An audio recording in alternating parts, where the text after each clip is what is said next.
آج ہم 21ویں صدی میں رہ رہے ہیں۔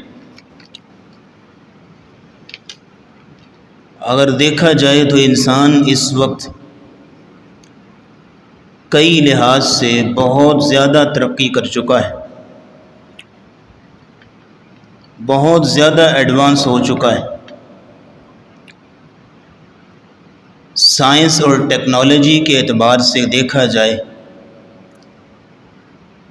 تو انسان نے اس قدر ترقی کر لی ہے کہ زیادہ نہیں، آج سے صرف 100 سال قبل کا انسان اٹھ کے آ جائے تو اس کے لیے یقین کرنا مشکل ہوگا کہ یہ انسان کہاں پہنچ گیا ہے۔ اگر نالج کے حساب سے دیکھا جائے، معلومات اور تحقیق کے حساب سے دیکھا جائے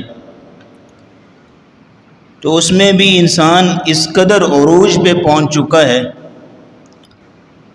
کہ آج سے 100-200 سال قبل کے انسان کو ایسی چیزوں کا علم نہیں تھا جو آج کے انسان نے دریافت کر لی ہیں۔ الغرض کوئی بھی چیپٹر اٹھائیے، کسی بھی ڈپارٹمنٹ پہ نظر ڈالیے، انسان آپ کو دن بدن ترقی کی منازل طے کرتا نظر آ رہا ہے۔ لیکن جہاں تک تعلق ہے انسان کے عقائد کا، نظریات کا، سوچ کا، فکر کا، کہ اگر اس کے نظریات کو دیکھا جائے، سوچ کو دیکھا جائے، اس کی فکر کو دیکھا جائے، اگر اس کے عقائد پہ بات کی جائے تو آج کا انسان بھی وہیں پہ کھڑا ہے جہاں کبھی پتھر کے زمانے میں لوگ رہا کرتے تھے یا عرب کے جہالاء ہوا کرتے تھے، کیونکہ ویسی ہی سوچ ہے، ویسی ہی فکر ہے، ویسے ہی نظریات ہیں، ویسے ہی عقائد۔ ایسے عقائد اور ایسے نظریات میں سے ایک نظریہ ہے توہم پرستی کا، وہم کا شکار ہو جانا، ایویں بلا وجہ کا ڈر اور خوف اپنے اوپر سوار کر لینا، بے حقیقت، بے اصل باتوں کو سوچ سوچ کے اپنے آپ کو ہلکان کر لینا، وہم کا شکار ہونا، یہ ایک ایسا مرض ہے جو کہ نیا نہیں ہے، یہ جاہلیت کے زمانے کا ہے اور تب سے لے کے آج تک چلا آ رہا ہے۔ انگریزی زبان میں اس کو سپرسٹیشن کہتے ہیں، وہم پرستی، جس کا مطلب یہ ہوتا ہے کہ انسان کچھ حالات اور واقعات کو، کچھ چیزوں کو اپنی خوش قسمتی یا اپنی بد قسمتی کے ساتھ جوڑ لیتا ہے۔ اس وجہ سے میری خوش قسمتی ہے اور اس وجہ سے میری بد قسمتی ہے، اور وہ چیزیں ایسی ہوتی ہیں جو کہ جن کی کوئی حقیقت نہیں ہوتی، صرف وہم ہوتے ہیں، خیالات ہوتے ہیں، شیطانی وسوسے ہوتے ہیں، اور انسان ان کو بڑھا چڑھا لیتا ہے، ان کا شکار ہو جاتا ہے۔ جیسے کہ ایک دو مثال آپ کے سامنے رکھتے ہیں، بات واضح ہو جائے گی۔ صبح صبح دکان کھولی ہے اور دکان کھولتے ہی پہلا گاہک وہ آ گیا کہ جس نے ادھار مانگ لیا۔ اب اس کی وہ سپرسٹیشن مائنڈ اور وہمی سوچیں جو ہیں وہ سوار ہو جائیں گی، اور لو جی اب تو سارا دن بے برکتہ گزرے گا، خراب گزرے گا، کیونکہ پہلے گاہک نے ادھار مانگ لی۔ کیوں جی؟ یہ سوچ ہے کہ نہیں؟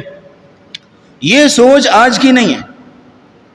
اسی طرح اگر پہلا گاہک خالی مڑ گیا، ظاہر ہے انسان ہے، کوئی چیز لینے آیا تھا، اس کو پسند نہیں آئی یا ریٹ مناسب نہیں لگا، واپس جا رہے ہیں، پھر اس کو جان کے لالے پڑنے شروع ہو جائیں گے، پہلا گاہک خالی مڑ گیا تو اب خیر نہیں، سارا دن بے برکتی آئے گی۔ اس لیے کئی آپ دکانداروں کو آپ نے دیکھا ہوگا کہ ان کا نظریہ یہ ہے کہ 400-500 گھاٹا پڑ جائے لیکن پہلے گاہک کو چاہے فری دینا پڑے دے دیا کرو، خالی نہ جائے۔ یعنی یہاں تک انسان نے اپنی سوچ اڈاپٹ کر لی ہے۔ اس کو کہتے ہیں وہم کا شکار ہو جانا، جن کی کوئی حقیقت کوئی نہیں۔ اتفاقاً نقصان ہو گیا تو اب یہ سوچ میں پڑ جائے گا پتہ نہیں آج صبح کس کی شکل دیکھ لی تھی. اس کی وہ وہمی سوچ کام کرنے لگ جاتی اور پھر سوچتے سوچتے ذہن میں آ جاتا ہے کہ ہاں فلاں صبح متھے لگا سی اس کی شکل دیکھی تھی. تو اب اگلے دن یا مہینے بعد یا کسی وقت بھی اگر اتفاقاً وہی بندہ سامنے آ گیا صبح تو اس کی وہی سپرسٹیشن مائنڈ وہی وہمی سوچ جو ہے وہ غالب آتی ہے اور سوچنے لگ جاتا ہے لو جی صبح اس کی شکل دیکھ لیا بخیر نہیں. یہ جو سوچ ہے، یہ جو عقیدہ ہے، یہ جو نظریہ ہے، یہ حضرت کوئی نیا نہیں ہے، یہ بہت پرانا ہے. یہ یہودیوں سے چلا آ رہا ہے. یہودیوں کے بارے میں اللہ رب العزت نے قرآن مجید میں فرمایا سورہ النساء کی آیت نمبر 51. ذرا بات سنیے گا. الم تر الی الذین اوتوا نصیبا من الکتاب، کیا آپ نے دیکھا ایسے لوگوں کی طرف؟ کبھی آپ نے غور کیا ان لوگوں کا جن کو ہم نے کتاب دی؟ اللہ نے اپنی کتاب ان کو عنایت کی اور بجائے کہ وہ اس کتاب پر ایمان لاتے، اپنی خیر و برکت اس کتاب کے ساتھ جوڑتے، انہوں نے کیا کیا؟ یؤمنون بالجبت والطاغوت، وہ ایمان لے آئے، یقین کر بیٹھے الجبت پہ اور الطاغوت پہ. طاغوت کا معنی آپ اکثر لوگ جانتے ہوں گے، ٹاپک چینج ہو جائے گا اس لیے جو پہلا لفظ ہے الجبت اس کو دیکھ لیجئے. الجبت پر یقین کر بیٹھے، اس پر ایمان لے آئے. الجبت کہتے ہیں یہی وہمی باتیں، وہمی تصورات جن کی کوئی حقیقت نہیں ہے، بے بنیاد خیالات. یا اسی طرح الجبت کہتے ہیں کہانت کو، فالگیری کو، شگون لینا، اسی طرح قسمت کا حال معلوم کرنا، جادوگری اور اس طرح کی دیگر جو چیزیں ہوتی ہیں ان کو الجبت کہتے ہیں. تو اللہ کہتے ہیں کہ ان کو کتاب دی. ایک ان پڑھ آدمی ہے، لا علم آدمی ہے، وہ ایسی سوچ رکھتا ہو تو آپ کہتے ہیں چلو کوئی اس کو پتہ نہیں ہے، ان پڑھ آدمی ہے، لا علم آدمی ہے، آپ یہ بات کہہ کے چھوڑ دیتے ہیں. لیکن ایک شخص ہائیلی کوالیفائڈ ہو، پڑھا لکھا ہو، ڈگریاں ہو اس کے پاس، اس کے باوجود بھی وہ ایسی سوچ رکھے تو یہ تعجب ہی ہوتا ہے، حیرت ہی ہوتی.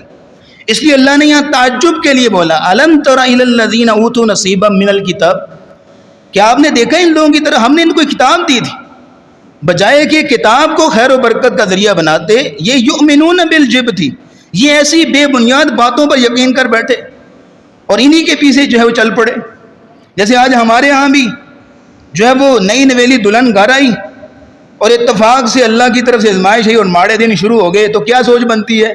جب سے یہ ہمارے گھر میں آئی ہے تو کبھی بھی پوری نہیں پڑ رہی. اب یہ سوچ بن جاتی ہے ہماری. اب یہاں پہ ایک بات سن لیجئے، اللہ کا اصول اور قانون نوٹ کر لیجئے. اللہ نے کہا میرے بندے تم نے یہ سوچ بنائی ہے نا، تم نے یہ خیال بنایا نا، تو پھر میرا جو ہے وہ اصول نوٹ کر لو. سیدھا سادہ اصول ہے، انا عند ظن عبدی بھی، میں اپنے بندے کے گمان کے مطابق فیصلہ کرتا ہوں. سیدھی سی بات ہے، میرا اصول ہے انا عند ظن عبدی بھی. تم نے یہ سوچا نا کہ اگر یہ ہو گیا ہے، یہ شخص صبح مل گیا ہے اب سارا دن خراب، یہ بندہ آ گیا ہے اب میرا نقصان. جب تم نے یہ سوچ لیا ہے تو پھر ایسے ہی ہوگا، کیونکہ میرا اصول ہے انا عند ظن عبدی بھی، میں اپنے بندے کے گمان کے مطابق فیصلہ کرتا ہوں. ان ظن خیرا فخیر وان ظن شرا فشر، اگر خیر کا ارادہ کرو گے، سوچ رکھو گے تو خیر ہی ہوگی تمہارے ساتھ، اور اگر تم نے شر کا گمان رکھا اور برائی کا گمان رکھا تو پھر تمہارے بارے میں میرا فیصلہ بھی برائی کا ہوگا. یہ اللہ کا اصول ہے، یہ اللہ کا قانون ہے. تو ہم نے آیت آپ کے سامنے رکھی الم تر الی الذین اوتوا نصیبا من الکتاب یؤمنون بالجبت والطاغوت. یہ نظریہ وہم کا، توہم پرستی کا کہاں سے آیا؟ بولیے، یہودیوں سے. یہودیوں کے ہاں آج بھی، اس وقت سے لے کے آج بھی، ان کے ہاں جمعے کا دن منحوس ہوتا ہے. جمعے کا دن برا تصور کیا جاتا ہے کہ یہ بدقسمتی والا دن ہے، اس دن کوئی کام جو ہے وہ خیر و عافیت سے نہیں ہو سکتا. اور پھر اس سے بڑھ کے آگے ان کے ہاں 13 کا عدد جو منحوس ہوتا ہے، کسی بھی مہینے کی 13 تاریخ آ جائے، 13 کا جو نمبر ہے وہ منحوس ہوتا ہے. برا ہوتا ہے۔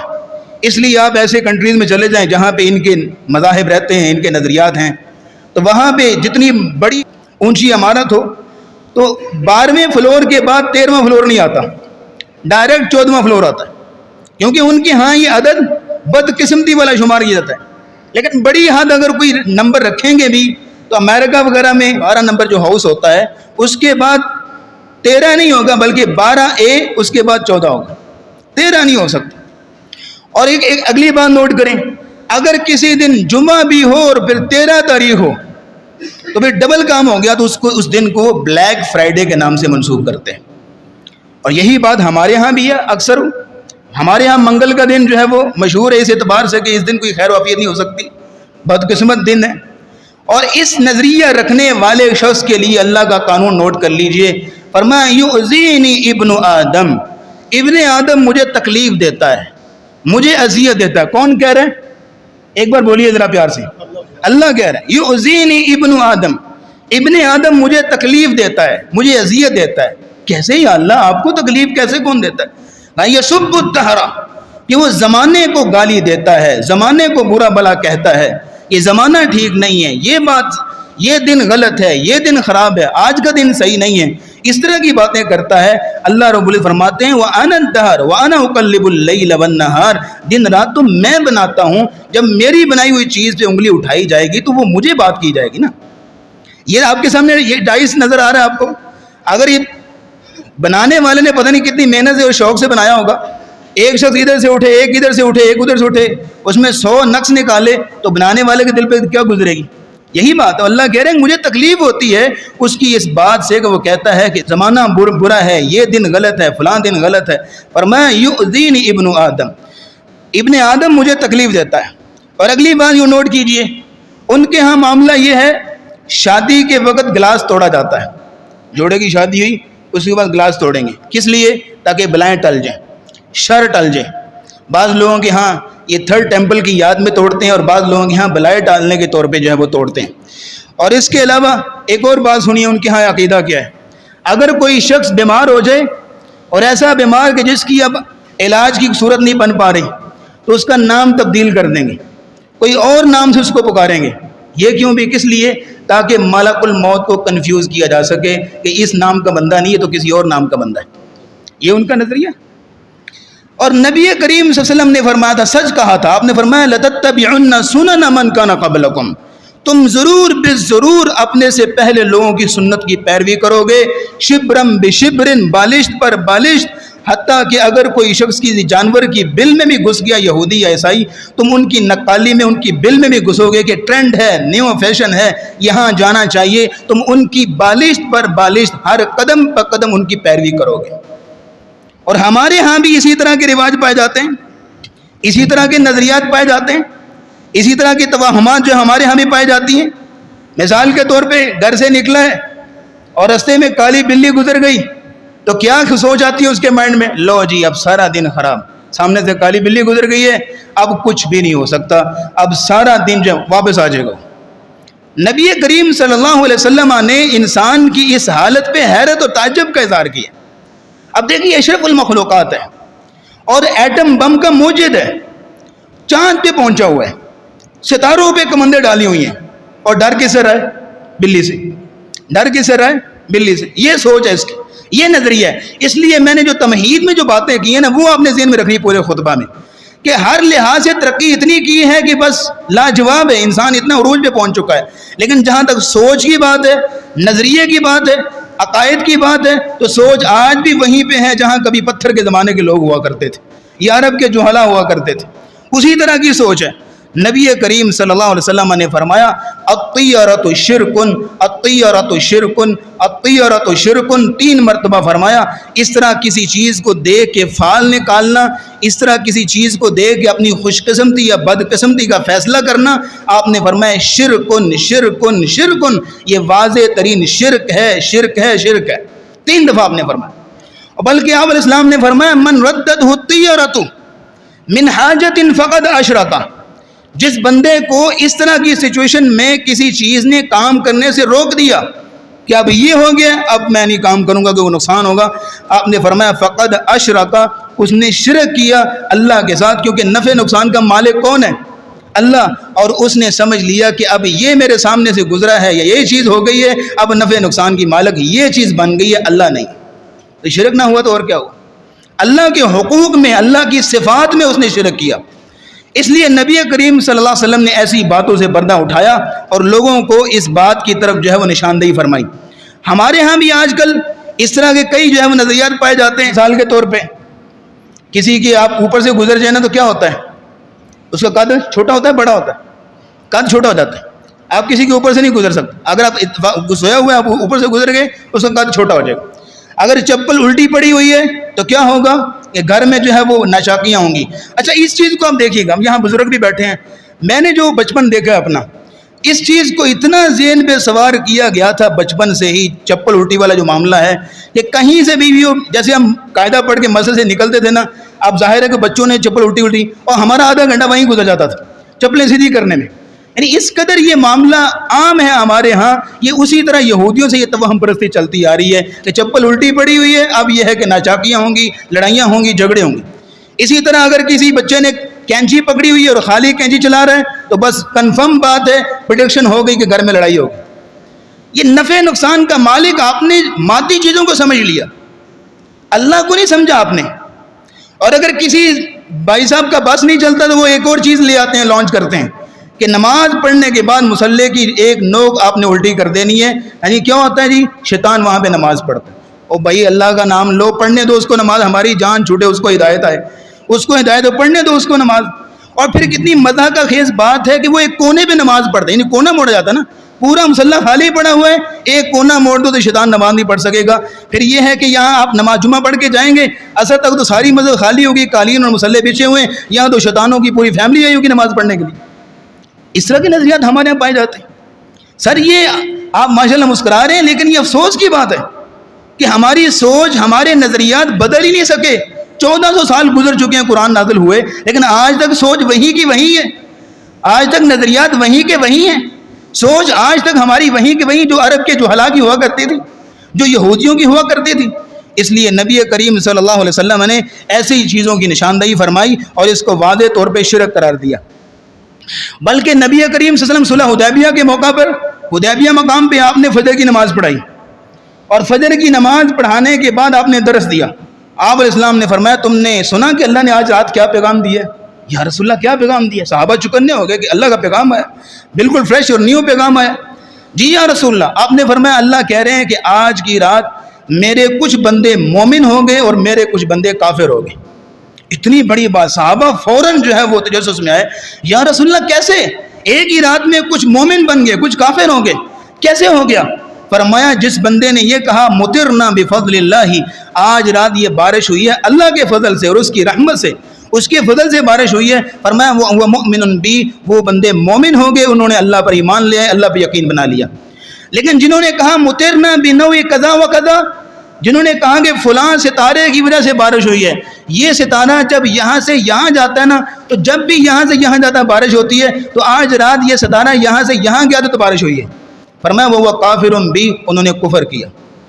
یعنی جن لوگوں نے زمین و آسمان کی یہ سارے چیزوں کو مادی چیزوں کے ساتھ جوڑ لیا. اسی طرح کا ایک اور واقعہ رسول اللہ کے زمانے میں پیش آیا.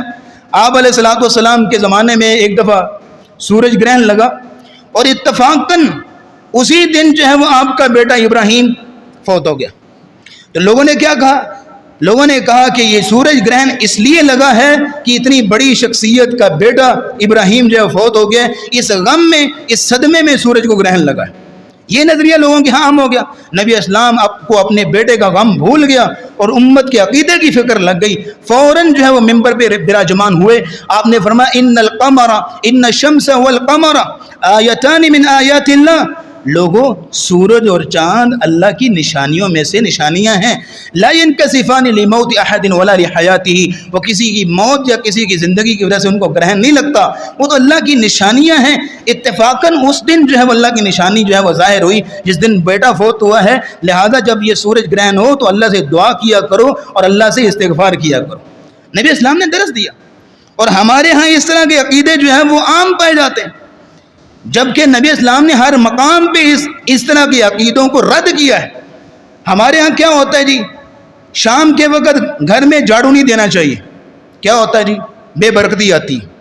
بھائی صفائی کرنی ہے، صبح کرو شام کرو، جس طرح مرضی کرو، صفائی میں کون سی قباحت ہے؟ نہیں، جھاڑو شام کو نہیں دینا چاہیے. بھائی کہاں لکھا ہے، کدھر آیا؟ اسی طرح اگر کسی کی بیٹھے بیٹھے کوئی آنکھ میں مسئلہ بن گیا، بائیں آنکھ پھڑکنے لگ گئی، تو اب وہ پتہ نہیں وہ کلابے ملانے لگ جائے گا کہ یہ ہو جائے گا، وہ ہو جائے گا، یہ ہو جائے گا. یہ فرمایا کہ من ردت الطیرۃ من حاجت، جس کو اس طرح طیارہ نے حاجت سے روک دیا، فقد اشرک، اس بندے نے شرک کیا واضح طور پہ. یہ الطیرہ بیسیکلی عربی زبان کا لفظ ہے جو پرندے سے لیا گیا ہے، کیونکہ پرندے کو کہتے ہیں عربی زبان میں.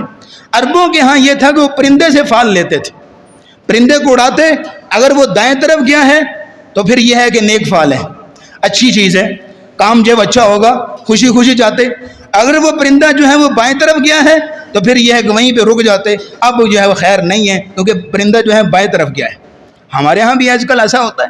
مثال کے طور پہ بعض لوگوں نے ٹاس والا سسٹم کھولا ہوا ہے، اگر کام شروع کرنے ہے تو ٹاس کریں گے، ایک سائڈ فکس کر لیں گے، اگر یہ سائڈ آئے گی تو کام ٹھیک ہے، اگر دوسری سائڈ آئے گی تو کام ٹھیک نہیں ہے. یعنی ٹاس والا معاملہ بھی ہے. بچے کھیلنے کے لیے جو ٹاس کرتے ہیں نا، وہ نہیں بات کر رہے. بات یہ ہے کہ قسمت معلوم کرنے کے لیے جو ٹاس کی جاتی ہے. نبی کریم صلی اللہ علیہ وسلم نے ہمیں جو اس کا آلٹرنیٹ دیا وہ استخارہ دیا کہ آپ نے وہ کام شروع کرنا ہے تو آپ استخارہ کریں اللہ سے، اللہ سے خیر طلب کریں. استخارہ کا مطلب یہ ہے 2 رکعتیں پڑھی، اس کے بعد جو مسنون دعا ہے وہ پڑھیے. لیکن یہ جو طیرہ کا جو کانسیپٹ ہے پرندوں کا، آج کل ہمارے ہاں بھی اسی طرح ہی ہے. فٹ پاتھ پہ بیٹھا ہوتا ہے ایک شخص طوطا لے کے، اور یہ ہے کہ اس نے غلیظ کپڑے، گندی حالت، اور ایک طوطا اس نے رکھا ہوا ہے، فٹ پاتھ پہ بیٹھا ہوا ہے، اور ایک بہت بڑی گاڑی میں ایک شخص اترتا ہے اور اس سے قسمت کا حال جا کے پوچھتا ہے کہ جس بیچارے کے بھائی شاید شام کی روٹی بھی نہ ہو اور اس کے بعد اتنی بڑی گاڑی ہوتی. یہ جا کے قسمت کا حال پوچھ رہا. واہ رے انسان، ایک طوطا اب تیری قسمت کا حال بتائے گا. اب طوطا ایک قسمت کا حال بتائے گا. تو نبی کریم صلی اللہ علیہ وسلم نے ان چیزوں کی نشاندہی کرتے ہوئے فرمایا لا عدوہ ولا طیرہ، نہ ہی کوئی بیماری متعدی ہوتی ہے یعنی ایک بندے سے دوسرے کو لگے، ولا طیرہ، اور نہ ہی کوئی اس طرح جو ہے وہ کوئی چیز منحوس ہوتی ہے یا کوئی چیز کسی چیز کی وجہ سے بدقسمتی ہوتی ہے، ولا حامہ، اور نہ ہی آپ نے فرمایا کہ الو منحوس ہوتا ہے. جیسے ہمارے ہاں ایک یہ بھی رواج ہے، شام کو اگر الو بولے پورا گاؤں الو بن جاتا ہے کہ آج جو ہے وہ معاملہ خراب ہوگا کیونکہ یہ الو بول رہا ہے نا. اس لیے نبی صلی اللہ علیہ وسلم نے فرمایا ولا حامہ، کوئی الو جو ہے وہ کوئی ایک جانور ہے، ایک پرندہ ہے، کوئی بھی الو جو ہے منحوس نہیں ہوتا. اور ہم نے تو اکثر چیزوں کو پرندوں کے ساتھ منسوخ کیا ہوا ہے.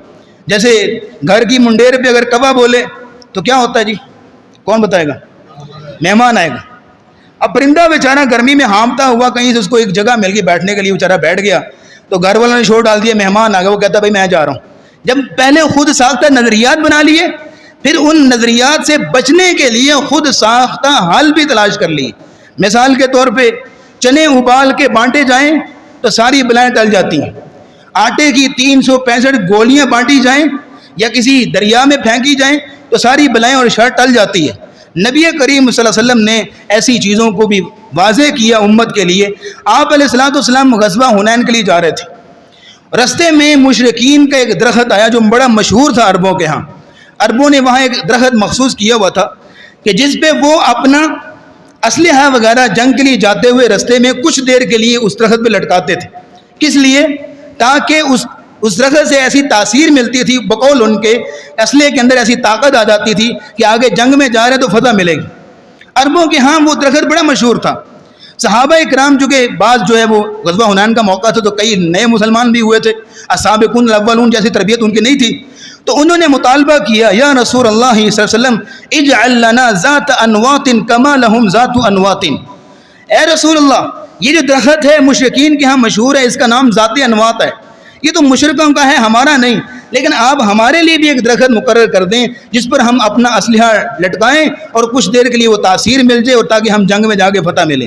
نبی کریم صلی اللہ علیہ وسلم سبحان اللہ، اللہ پاک ہے، تم لوگ تو بالکل اسی طرح کہہ رہے ہو جس طرح قوم موسیٰ نے حضرت موسیٰ سے کہا تھا کہ جب بنی اسرائیل ایک قوم کے پاس سے گزری اور وہ بتوں کی پوجا کر رہے تھے تو انہوں نے کہا تھا اجعل لنا الہا کما لہم آلہہ، کہ ہمارے لیے بھی ایک معبود بنا دو اے موسیٰ جس طرح کہ ان کے لیے ایک معبود ہے، ہمارے لیے ایک معبود بناؤ.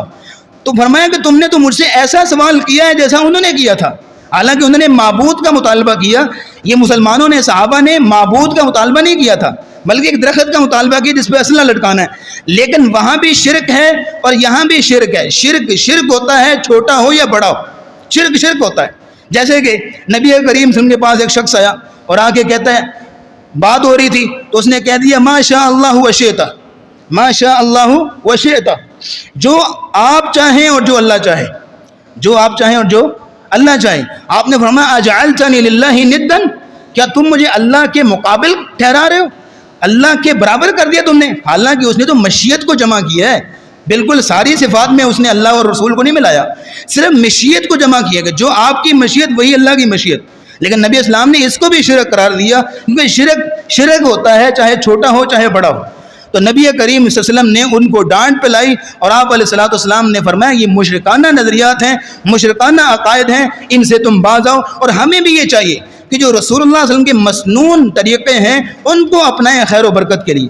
مثال کے طور پہ بچے کو نظر نہ لگے یہاں پہ کالا ٹیکا لگا دیا جاتا ہے تاکہ نظر نہ لگے، یا گھر میں جو ہے وہ مرچیں جلائی جاتی تاکہ اس کو نظر نہ لگے، یا یہ ہے کہ گاڑی کو نظر نہ لگے، گاڑی کے پیچھے آپ لوگوں نے کالا کپڑا دیکھا ہوگا کسی کی، یا ایک بالو سا بندر سے لٹکا ہوا دیکھا ہوگا، یا بعض گاڑیوں کے پیچھے ایک جوتے کا ایک پاؤں جو لٹکا ہوا ہوتا ہے، یا گھر بنائیں گے، محل بنائیں گے بہت بڑا، بڑے پیسے لگا کے، اور اس گھر کے ایک کونے پہ ایک مٹی کی ہنڈی آپ کو نظر آئے گی.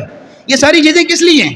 تاکہ شر ٹلے، بلا ٹلے، اور اس گھر کے اندر دن رات جو ہے وہ نعوذ باللہ اللہ کی حرمتوں کی پامالی ہو رہی ہوتی ہے، اللہ کے فرائض کردہ احکامات جو ہیں وہ ان کی پامالی ہو رہی ہوتی ہے. نہ کسی کو توفیق کہ وہ نماز پڑھیں، نہ کسی کو توفیق کہ وہ اذکار کریں، نہ کسی کو توفیق کہ رسول اللہ کی سنتوں میں عمل کریں، اور ہم چلے ہیں مٹی کی ہنڈیوں اور کالے دھاگوں سے قسمت کا حال معلوم کر لیں.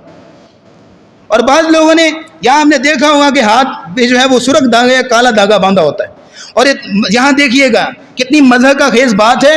اس بندے سے آپ پوچھ لیجئے، اس کا پورا دین ایمان اسی دھاگے کے اندر ہوتا ہے، پورے کا پورا دین ایمان، پورا اسلام اس کا جو ہے وہ اسی دھاگے کے اندر ہوتا ہے. یہ ہمارے ہاں نظریات پائے جاتے ہیں. یعنی کہ ایک تو ہم نے غلط نظریات لانچ کیے، اور پھر اس کے بعد جو ہے وہ ہم نے خود ساختہ اس کے ایسے مذہب کا خیز جو ہے وہ حل بھی نکال لی.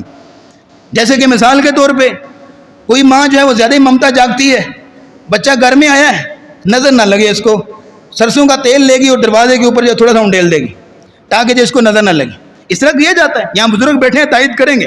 یہ ساری سوچیں اسی طرح کی ہیں جس طرح یہودیوں کی ہوتی تھی. ہم نے شروع میں آیت پڑھ دی آپ کے سامنے، الم تر الی الذین اوتوا نصیبا من الکتاب یؤمنون بالجبت والطاغوت، بجائے کہ وہ کتاب پر ایمان لاتے. اب یہاں قرآن نہیں، میں آپ کو قرآن پکڑ کے دکھاتا کہ قرآن ایسی مقدس کتاب ہے، اس کے اندر فرمایا ہوا خیر مما یجمعون، تم دنیا کے سارے خزانے بھی جمع کر لو لیکن قرآن جیسے عظیم خزانے کا مقابلہ نہیں کر سکتے. اس قدر مقدس ترین خزانہ ہونے کے باوجود بھی ہمارا حال یہ ہے کہ ہم چھوٹے موٹے یہ ٹوٹکوں سے ہم اپنی بلائیں ٹال رہے ہیں اور اپنی شر کو دور کر رہے ہیں. جیسے کہ آپ نے یہ بھی نوٹ کیا ہوگا، بچہ شیرخوار بچہ ہے، جھولے میں ڈالا ہوا ہے، کیا کرے گی؟ نظر لگ جائے گی. کیا طریقہ ہے؟ وہ طریقہ نہیں آتا جو نبی کریم حضرت حسن و حسین کے ساتھ کرتے تھے، دعا پڑھتے تھے، دم کرتے تھے، وہ نہیں آتا. کیا کرنا ہے؟ لوہے کی چیز اس کے پاس رکھ دو، تالا رکھ دو، یہ چھری رکھ دو. کیا فائدہ جی؟ بلائیں اس کے پاس نہیں آئیں گی. بھائی جو جن اتنی بڑی چیزیں اٹھا لیتے ہیں، تالا اٹھانا ان کے لیے کون سی مشکل بات ہے؟ یہ چھری اٹھانا ان کے لیے کون سی مشکل بات ہے؟ یہ سوچ کی بات ہے، نظریات کی بات ہے، عقائد کی بات ہے. ہر لحاظ سے ہم نے ترقی کر لی لیکن ہمارے نظریات، ہمارے عقائد اسی طرح کے ہیں. ان توہمات میں بڑا کردار میڈیا کا بھی ہے. ادھر دیکھیے گا، میڈیا کا بھی ہے. آپ کئی نیوز پیپر اٹھا لیجئے، وہاں بھی ایک ہیڈنگ ہوگی بہت بڑی سی، آج آپ کا دن کیسا رہے گا. اللہ کی قسم اس سے بڑھ کے شرکیہ جملہ ہو ہی نہیں سکتا. آئندہ کی بات کون جانتا ہے؟ اللہ جانتے ہیں. اور یہ بیٹھے ہیں ستاروں سے کلابیں ملانے، آپ کا ستارہ یہ ہے، آپ کی تاریخ پیدائش یہ ہے، اس مہینے میں آپ کا ستارہ ادھر ہوتا ہے، لہذا آپ کا دن ایسا گزرے گا. تیر تکے، وہ جو قرآن میں آتا ہے، جس نے ایک مرتبہ بھی قرآن کا ترجمہ پڑھا ہوا ہے نا، وہ میری بات کی تائید کرے گا کہ قرآن میں ایک نہیں 10 بار اللہ نے یہ لفظ بولا ہے، ان یتبعون الا الظن. یہ مشرکین صرف ظن کی، گمان کی اور اپنی وہموں کی پیروی کرتے ہیں، نہ ان کے پاس کوئی دلیل ہے، نہ ان کے پاس کوئی برہان ہے. صرف سوچ کی، گمان کی، وہموں کی پیروی کرتے ہیں. اسی چیز کو سپرسٹیشن کہتے ہیں کہ وہم کا شکار ہو جانا، توہمات کا شکار ہو جانا۔ نبی کریم صلی اللہ علیہ وسلم نے فرمایا من اتی عرافا، جو کسی بھی کاہن اور نجومی کے پاس آیا قسمت کا حال معلوم کرنے کے لیے، فسألہ عن شیء، اس نے اپنا ہاتھ دکھایا اس کو، یا کچھ بھی اسے پوچھا بھئی ہاں میرے بارے میں بتاؤ، میرا آج کا دن کیسا گزرے گا، میری نوکری کب لگے گی، میرا فلاں کب ہوگا، کوئی بھی چیز اسے پوچھی، فرمایا لم تقبل له صلاۃ 40 لیلہ، اس بندے کی 40 دنوں تک نماز ہی قبول نہیں کی جاتی۔ لیکن ہمیں کیا پرواہ، ہمیں نماز پڑھنی نہیں ہوتی، نماز قبول ہونے کی فکر تو ان کو جنہوں نے پڑھنی ہو، ہم تو پڑھتے ہی نہیں ہیں، ہمیں کون سی فکر ہے؟ اس طرح کے تو ہمارے اعمال ہیں، اس طرح کا ہمارا طرز عمل ہے۔ بلکہ ایک روایت میں آپ نے نبی اسلام نے فرمایا، آپ سنیں گے تو یقین مانے رونگٹے کھڑے ہوں گے آپ کے، آپ نے فرمایا من اتی عرافا او کاہنا، جو کسی بھی کاہن اور عراف کے پاس آیا، فصدقہ بما یقول، اور کاہن نے اپنے تیر تکے جھوٹ موٹ اس کے سامنے بیان کیے، اور اس بندے نے اس کاہن کی بات سن کے تصدیق کی کہ یہ سچ کہہ رہا ہے، اس کی تصدیق کی، فرمایا میں محمد کی اس نے تکذیب کر دی، مجھے اس نے جھٹلا دیا، مجھ پر جو نازل ہوا قرآن حدیث سب کچھ اس نے انکار کر دیا، جھٹلا دیا، اس کاہن کی اس نے تصدیق کر دی۔ نبی کریم صلی اللہ علیہ وسلم نے اپنے صحابہ کو بھی اسی چیز کی تعلیم دی۔ ہمارے ہاں کیا ہوتا ہے آج کل، مثال کے طور پہ کچھ لوگ نا انگوٹھیاں پہنیں گے، انگوٹھیوں کا بھی شوق ہوتا ہے نا بعض لوگوں کو، اور اس میں مختلف جو ہے وہ پتھر جو ہے وہ لگتے ہیں، اور ان پتھروں میں بھی قسمت چھپی ہوتی ہے بقول ان کے، ان پتھروں کے ساتھ بھی خوش قسمتی اور بد قسمتی جڑی ہوتی۔ بعض قسم کے پتھر جو ہے وہ ہیرا ڈالتے ہیں، یا زمرد ہے، عقیق ہے، دیگر پتھر ڈالے جاتے ہیں۔ بعض کہتے ہیں نہیں میرے لیے زمرد جو ہے بڑا خوش قسمت ہے، لکی ہے۔ بعض کہتے ہیں نہیں میرے لیے عقیق جو ہے، سر جتنے مرضی زمرد، عقیق، ڈائمنڈ، جو بھی دنیا کا مرضی بڑا پتھر ہو، حجر اسود سے بڑھ کے کوئی پتھر ہے جو جنت سے آیا تھا؟ حجر اسود کے بارے میں امیر المومنین عمر رضی اللہ تعالیٰ نے کہا تھا، صحن حرم میں کھڑے ہو کے حجر اسود کو مخاطب ہو کے، انکا حجر، تو ایک پتھر ہے، لا تضر ولا تنفع، نہ تو نقصان دے سکتا ہے نہ تو فائدہ کر سکتا ہے، میں جو تجھے چوم رہا ہوں نا، یہ مت سمجھنا کہ تجھے کوئی نفع نقصان کا مالک سمجھ کے چوم رہا ہوں، میں صرف اس لیے چوم رہا ہوں کہ میرے نبی نے تمہیں چوما تھا، اگر میرے نبی نے تجھے بوسہ نہ دیا ہوتا تو میں کبھی تمہیں بوسہ نہ دیتا۔ حضرت عمر رضی اللہ تعالیٰ نے بات کلیئر کر دی کہ تم پتھروں سے اپنی قسمت کا حال معلوم کرتے ہو، جو پتھر جنت سے آیا وہ نفع نقصان کا مالک نہیں۔ اس لیے نبی کریم صلی اللہ علیہ وسلم نے اس طرح کی نظریات اور اس طرح کے عقائد کی آپ علیہ الصلوۃ والسلام نے تردید فرمائی۔ اس میں ایک کہانی آپ یہاں نوٹ کر لیجئے کہ اصل جو بدقسمتی ہے وہ کس چیز سے جڑی ہے؟ نقصان ہو گیا، کوئی بدقسمتی والا معاملہ بن گیا، وہ کس چیز کے ساتھ جڑی ہے؟ اللہ نے اس کو قرآن میں بیان فرمایا۔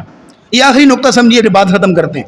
فرمایا وَكُلَّ إِنسَانٍ أَلْزَمْنَاهُ طَائِرَهُ فِي عُنُقِهِ، ہر انسان کی قسمت ہم نے اس کی گردن کے ساتھ لٹکا دی ہے۔ اگر نیک اعمال کرے گا خیر خواہی ہوگی، اچھائی ہوگی، برے اعمال کرے گا تو ٹھوکریں کھائے گا، برے اعمال کرے گا تو اسی طرح اس کے ساتھ معاملہ ہوگا۔ بلکہ سورہ انفطار میں تو کہانی ہی ساری کھول کے رکھ دی ہمارے سامنے۔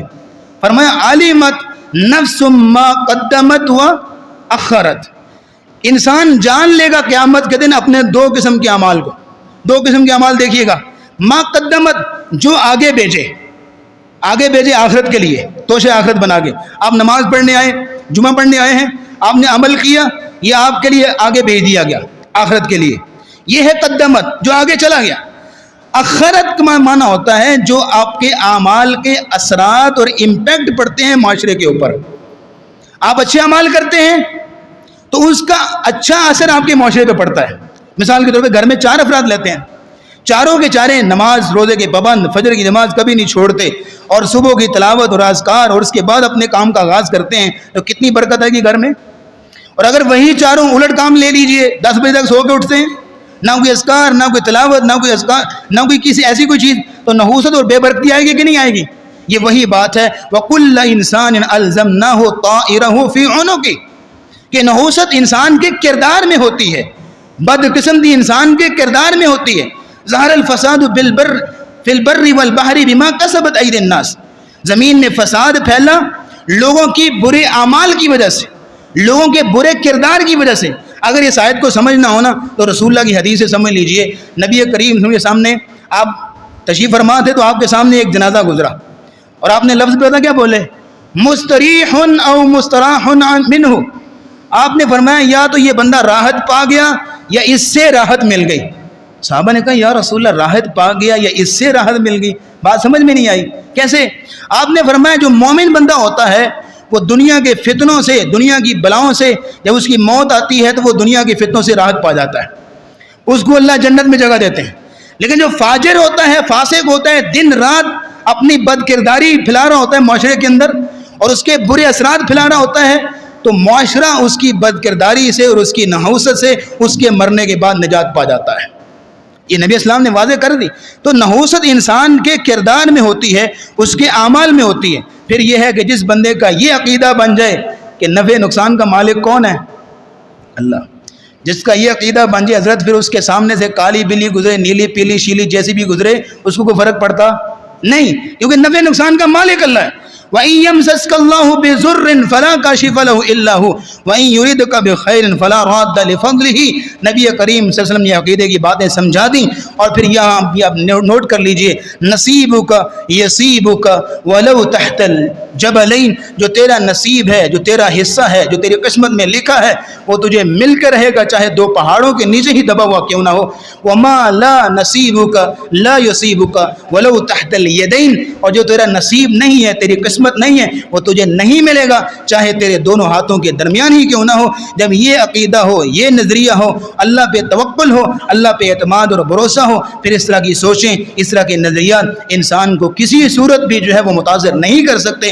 اللہ رب العزت ہمارے عقائد کی حفاظت فرمائے اور ہمیں توکل نصیب فرمائے، کیونکہ توکل کے جتنے بھی فوائد گنوائے جائیں بہت تھوڑے ہیں ایک فائدے کے مقابلے میں، کہ نبی اسلام نے فرمایا قیامت کو 70,000 لوگ بغیر حساب کے جنت میں جائیں گے۔ ان کی نشانی یہ ہے کہ وہ اللہ پہ توکل کرتے ہوں گے، اللہ پہ اعتماد اور بھروسہ کرتے ہوں گے۔ اللہ ہمیں بھی ان میں شامل فرمائے۔ وآخر دعوانا الحمدللہ رب العالمین۔ یہ موضوع رکھنے کا اصل جو مقصد تھا، پیغام تھا، چونکہ آپ کو پتہ ہے کہ سفر کا مہینہ شروع ہو چکا ہے، تو عربوں کے ہاں سفر کا مہینہ ٹوٹلی منحوس سمجھا جاتا تھا، بے برکتہ سمجھا جاتا تھا اور بدقسمت سمجھا جاتا تھا، اور پھر اسی سے متعلقہ دیگر نظریات تھے، جو عقائد تھے، جو ہمارے معاشرے میں بھی عام ہو گئے، جو ہم نے آپ کے سامنے رکھے۔ اس لیے سفر کا مہینہ خوش قسمت ہے۔ بعض لوگوں نے تو یہاں تک کہا کہ سفر کے مہینے میں شادی نہ کی جائے کیونکہ کامیاب نہیں ہوگی، اگر کامیاب ہو گئی تو اولاد نہیں ہوگی، اگر اولاد ہو گئی تو نیک صالح نہیں ہوگی۔ حضرت خدیجہ رضی اللہ تعالیٰ عنہ کا رسول اللہ سے نکاح سفر کے مہینے میں ہوا تھا، سیدہ فاطمہ اور سیدنا علی رضی اللہ تعالیٰ کا نکاح سفر کے مہینے میں ہوا تھا۔ کامیاب ہوئی کہ نہیں ہوئی؟ اولاد ہوئی کہ نہیں؟ اولاد نیک صالح ہوئی کہ نہیں؟ بلکہ جنت کی سردار بنی اولاد۔ تو بہرحال یہ سارے توہمات ہیں، وہم پرستیاں ہیں، جو بعض مہینوں کے ساتھ جوڑ دی گئیں، بعض دنوں کے ساتھ جوڑ دی گئیں اور بعض چیزوں کے ساتھ جوڑ دی گئیں، لیکن ان کی کوئی حقیقت نہیں ہے۔ ہم نے قرآن و حدیث کی روشنی میں آپ کے سامنے رکھا ہے۔ اللہ رب العزت ہمارے عقائد کی حفاظت فرمائے۔